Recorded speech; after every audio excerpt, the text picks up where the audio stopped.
Carlos. Hola, mucho gusto. Carlos. Un gusto mío. Bueno, nos vamos a conversar un ratito. Y a escucharte, en realidad. Adelante. Este es el Centro Cultural. ¿Querés? Este es que es el Juan L. Ortiz, Juan ¿no? L. Ortiz. Así se llama.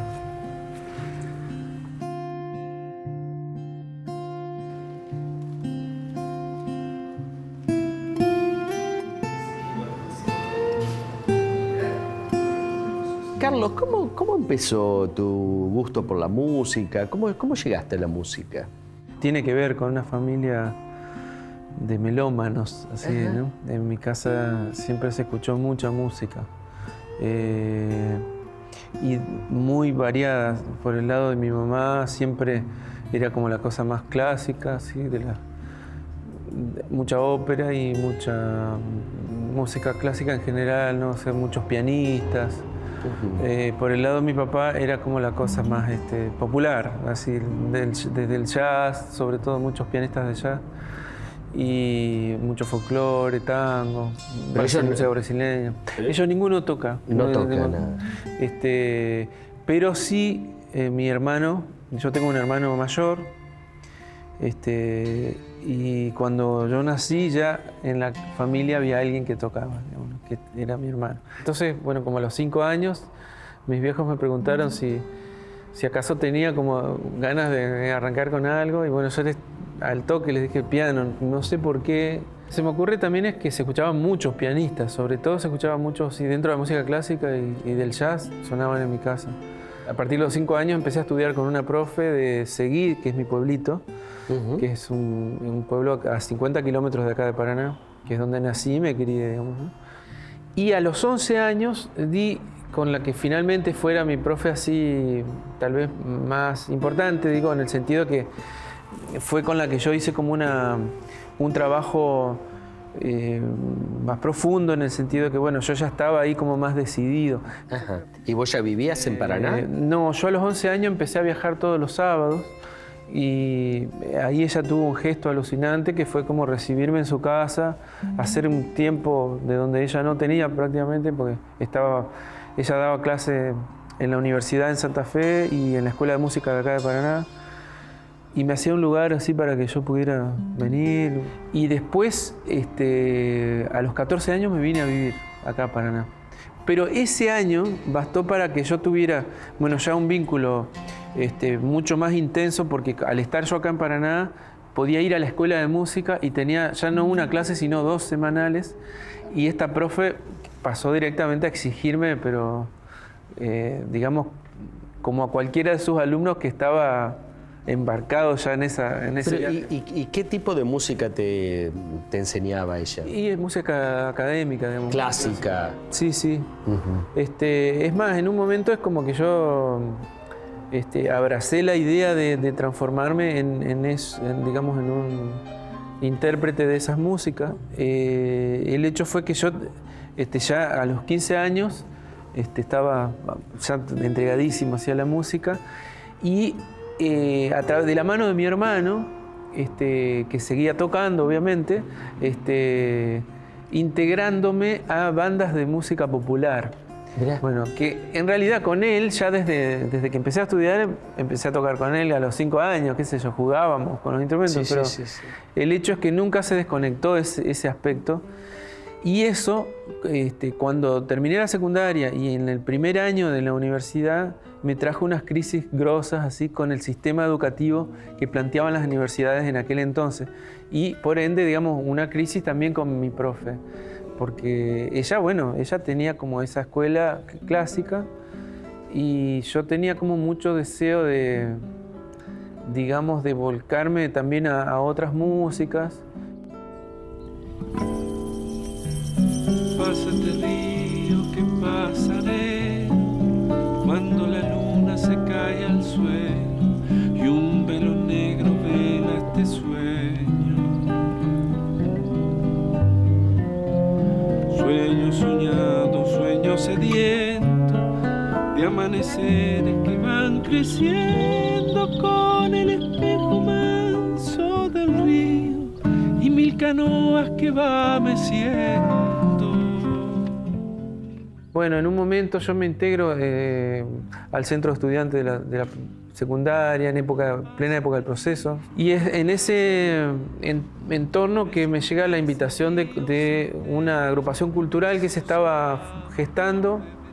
Y en un momento se abre un pequeño brazo de esa agrupación cultural que con los que nos dimos a la tarea de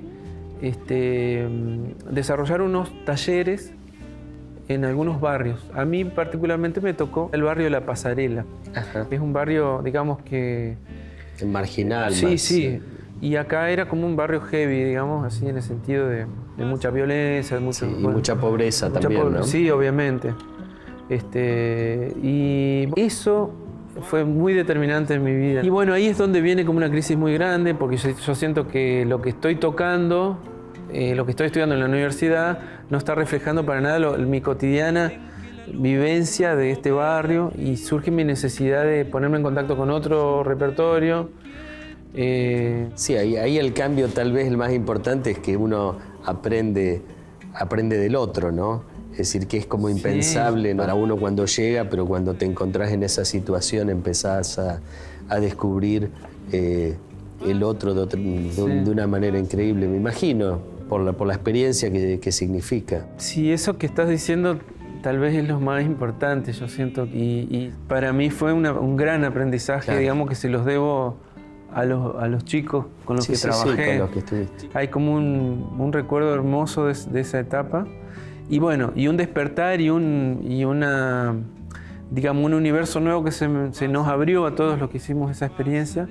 Y bueno, a mí en particular lo que me hizo fue entrar en crisis con Claro. toda mi educación musical, y también con la escuela y con la universidad y con todo, con la mismo, sociedad. Sí, claro. Con todo. Y bueno, ahí a partir de ahí arranca como todo otro proceso, digamos, más ligado a la composición, a integrar bandas de música popular, que siempre ahí había una mano tendida de mi hermano, así que él venía en esa historia y me tiraba, che, acá falta un pianista, vení, sumate. Y bueno, y tímidamente yo fui como metiéndome en esos ámbitos, ¿no? Carlos habla bajo, lento, rítmico, hace pausas y retoma el fluir de la palabra. Aborda la composición desde distintos lugares, a veces desde la guitarra, a veces desde el piano, otras desde la percusión. Pero ninguna de las definiciones parece atraparlo. Y ahora, vos tocas piano, pero también tocas guitarra, tocas flauta, haces... Sí, digamos, es como cómo es también eso? medio ambiciosa sería como esa definición. En realidad yo soy pianista más, y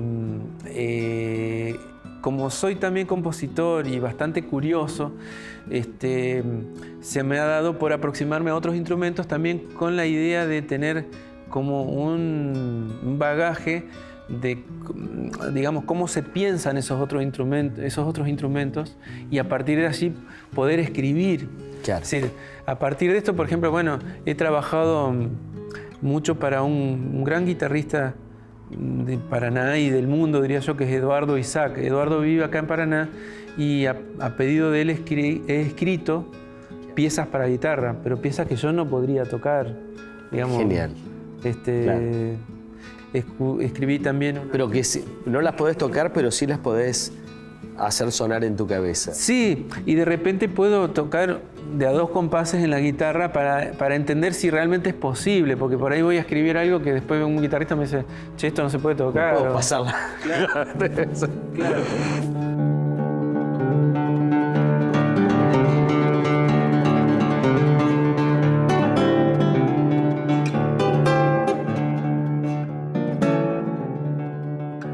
Existe grande intercâmbio entre o Brasil e a Argentina no que tange ao violão. A gente pode notar isso na composição do Carlos Aguirre, que foi dedicada para o Eduardo Isaac, na qual o último movimento é baião.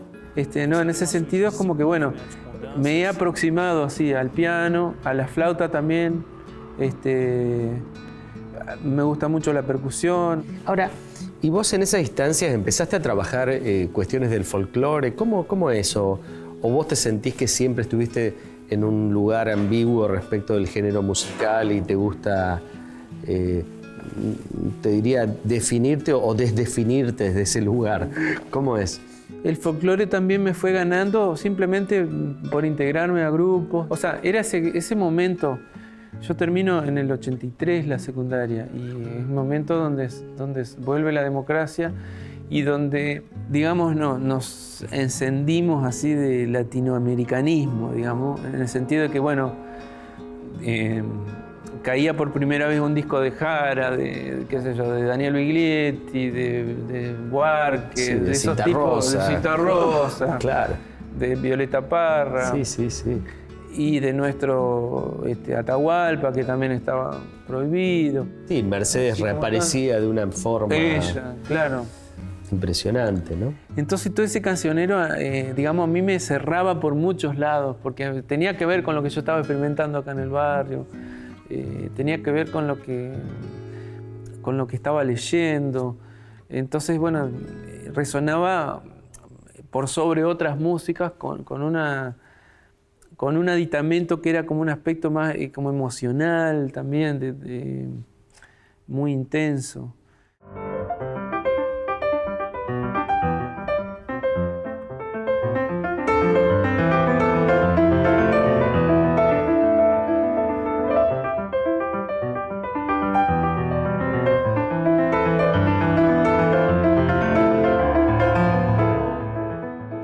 ¿Y ahí qué te pasa? O sea, ¿te surge el interés por viajar, conocer viajando o te surge, o decís, no, desde acá voy a tratar de construir el mundo y conocerlo desde acá?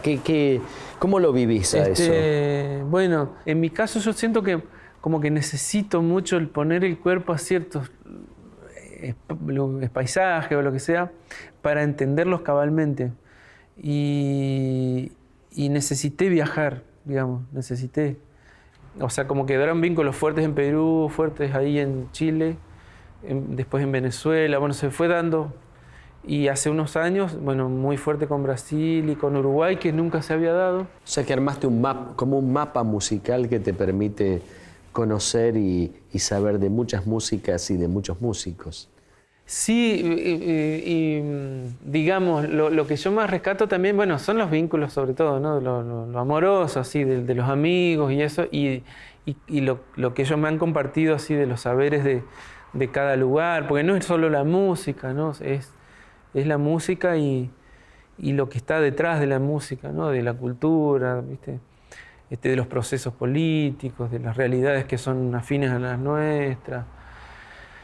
Entonces eso como que fue como definiéndome, no desde un lugar así como de un folclore a puertas cerradas, sino a un folclore, digamos, de fronteras abiertas, en el sentido de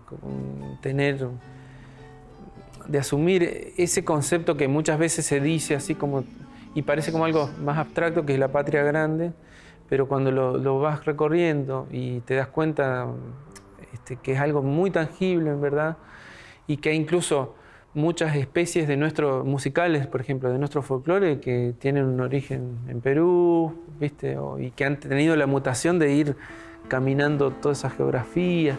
Como que en realidad sigo tal vez teniendo un pensamiento folclórico, pero tal vez más abarcador, así en cuanto a lo geográfico, ¿no? Carlos confiesa que no está obsesionado por su carrera. Al revés, que cada vez le importa menos. Pero no dejó de viajar, recalando en distintas ciudades y poblaciones en las que no solo llevaba su música, sino que también aprovechaba para escuchar las canciones de otros.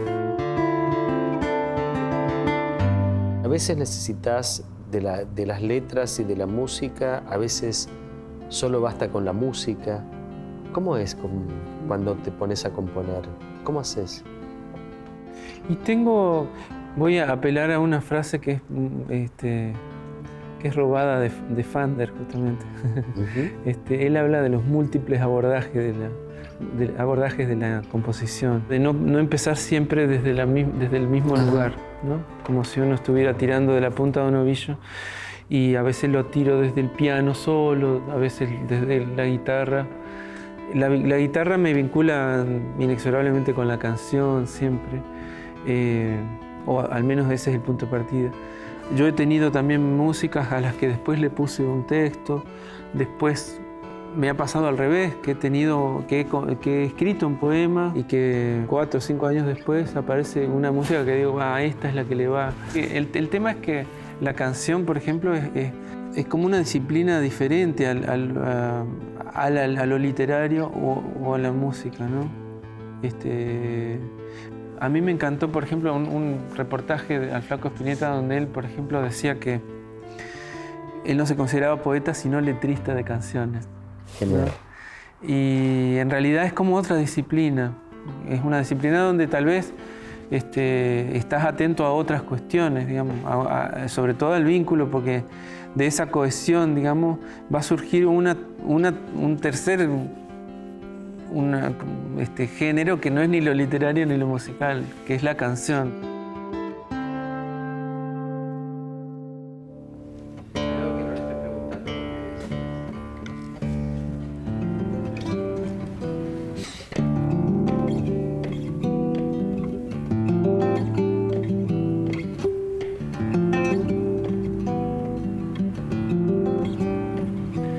Se fue hasta el borde del río a ver si el agua le hablaba, pero ella no más corría con solo un silencio de agua.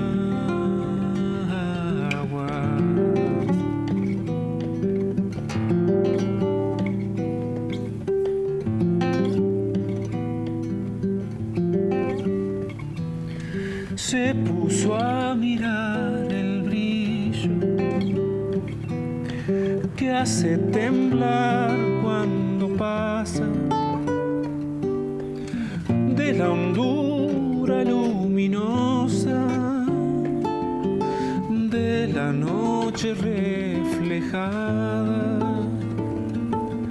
y le pidió que le enseñe a resplandecer mientras anda,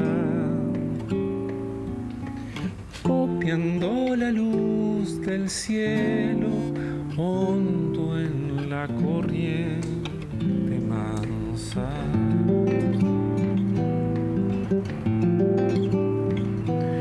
El sauce reclinado sobre el agua, ese verdor del cielo que respira, y el junco que estremece la corriente, y el hombre como un junco que los mira.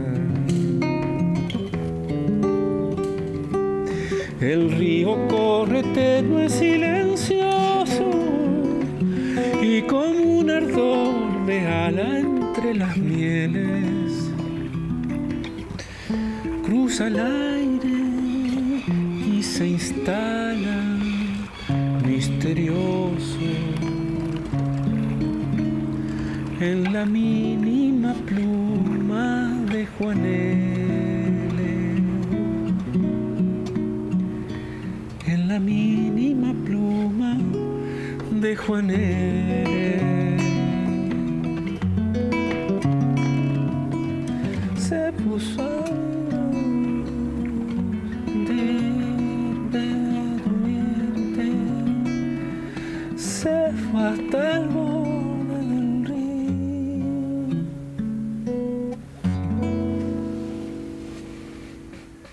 Es muy hermoso. Gracias. Felicitaciones. Muchas gracias. Impresionante. Carlos vive a media cuadra del río. Nunca deja pasar muchos días sin acercarse al Paraná para ver los atardeceres. El río está en muchas de sus canciones, por supuesto, y hasta en su cadencia sonora al hablar. Es hermoso este lugar, ¿eh? Es muy hermoso. Es muy lindo, sí. ¿Y venís seguido acá? Sí, para mí es un contacto fundamental y de hecho es una fuente así, permanente de inspiración, de conectar así con la naturaleza, con uno mismo, ¿no? Como un estado de introspección. ¿Y te pasa de venir a componer al río, frente al río, y escribir o tocar? Por ahí no sé si de componer, más bien como que busco ideas, pero después me voy a casa y a trabajar. Pero sí a ensayar. Muchas veces con el grupo con el que tocamos, que es un grupo constituido fundamentalmente por instrumentos acústicos, digamos, que uno puede prescindir de la electricidad o de un equipo. Nos vamos así a la vera del río a ensayar, pasamos una tarde y es realmente muy fuerte lo que nos pasa con esa experiencia, ¿no? Desde ese silencio habitado así por todos esos sonidos de la naturaleza, comenzar a tocar ya presupone como un piso mucho más sutil, que bueno, es uno de los trabajos a los que aspiramos siempre, ¿no? A los estados, mejor dicho. Sí.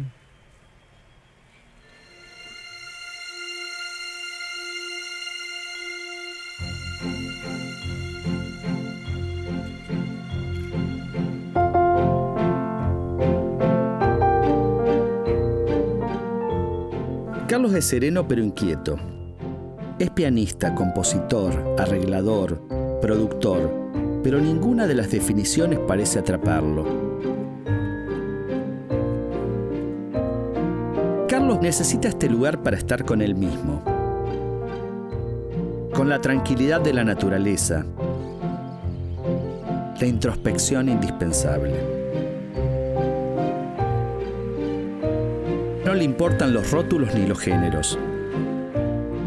Solo quiere ser consecuente con lo que lo hace feliz, que es la música, y también es el río.